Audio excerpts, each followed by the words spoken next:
Hi, this is JD, and I'm running for school board. And I just wanted to give you an update from our forum last night in Stonewall. So appreciative to the Stonewall Chamber of Commerce for hosting us, and for participants and their questions. First time all of us as candidates were able to get together. And today I want to share with you my responses to some of those questions. So another question we received was rigor of education. How can we make sure our students are receiving the most rigorous education that they can? Because we want our students to be successful, right? We want our students to do their best and be prepared to achieve their goals after high school. And that starts with what's taken out of control from the school district and even from the teachers.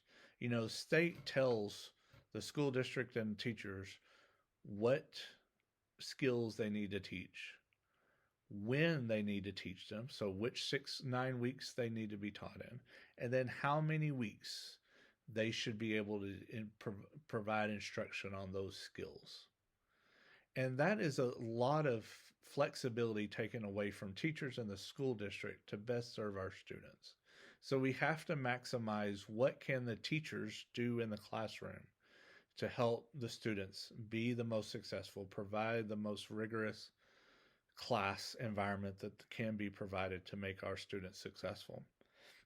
And so I think that starts with we have to support our students in providing the resources they need to teach, not just textbooks, but what are the supplemental, what are the instructional materials that they need so that they don't have to go out of their pocket, so that we're providing them what they feel they need for the best of it. They've been hired by us. The administration has selected these teachers as those who are worthy of teaching our students. So let's give them what they need to be successful. And then I think in many of the classes, you need to make sure we have quality teacher aides. We need to have paraprofessionals who are just as quality as our teachers. And that's just as big of a struggle of retaining and recruiting as our full-time teachers. And so those aides are in the classroom helping the teacher, and they need to be just as skilled and qualified as the teachers themselves. They need to be quality, and they provide a significant amount of help to many of our teachers, especially primary, elementary, and middle school. Right? And then, we have instructional coaches and we have principals who are there to be direct support to the teachers. And we need to encourage the administration to make sure that those campus leaders and those instructional coaches are being supportive of what the teacher needs in the classroom. They're out there to help find resources, make suggestions, to help the teachers improve, and they need to be supportive of helping the teacher be the most successful they can be. Each teacher can be in their classroom.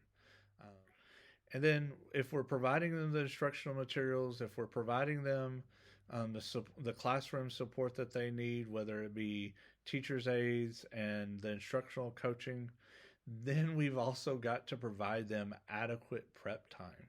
How many times have we heard stories of teachers working hours on end after school, outside of contract hours? We need to make sure somehow that we maximize the amount of time that teachers have to prep for their classes. There's no time to add anything to the day for most of our teachers. They need to be prepared from the first bell to the last bell in advance. And where else in industries are you required to do that on a daily basis? And sometimes one class period, one conference period isn't enough.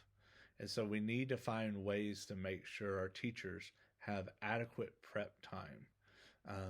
I know we're maximizing what we have, what we can now, but we need to continue focusing on giving them the opportunity to prepare for their lessons and to do what they need to do to provide rigorous instruction.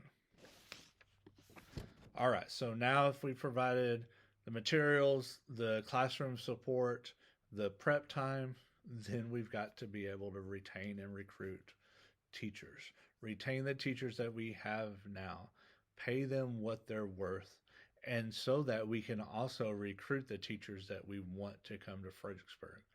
We need to provide them a solid base pay so that they are wanting to come here and wanting to stay, and they're capable of staying. So again, this is adding a laundry list, and not all these things are going to be done up front. Not all these things are going to be done from the get-go.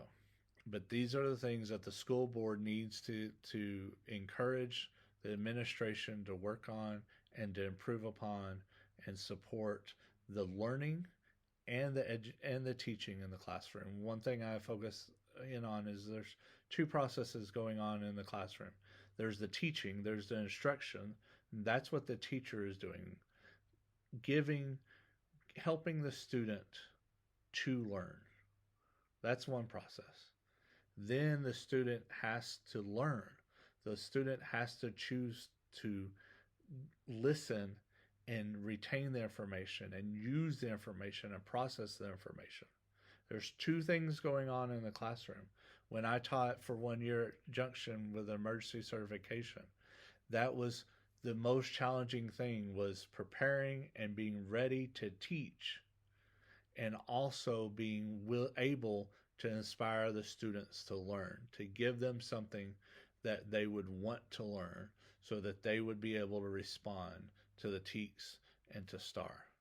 So we have to be able to facilitate that process. And that's what the school board is being elected for, is to make sure the administration has that focus and making sure that the teaching and the learning processes are being maximized for the benefit of our students.